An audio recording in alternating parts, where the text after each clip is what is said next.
We all have a desire. This is the desire to be free. Free from bonds that hold us back.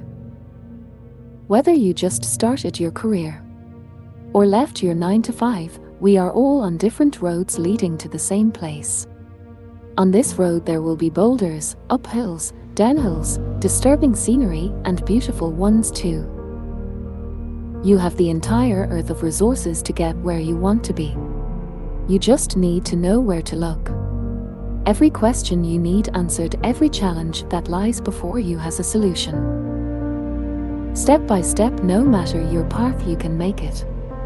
Whether you are a YouTuber, a musician, an accountant, businessman, or artist, therein lies a solution to everything you seek.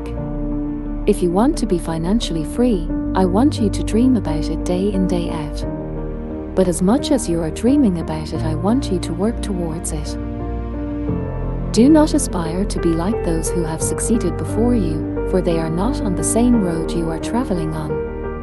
You will have your own uphills and downhills. You will have people who do not like you and try to bring you down. You will hear harsh words, and you will hear sweet words. But the only words that you should pay attention to is your own. Do not be surprised if your friends turn into foes, or your foes turn into friends. Always adapt and always see things for what they are. Once the smog has cleared from your vision, you will be able to succeed.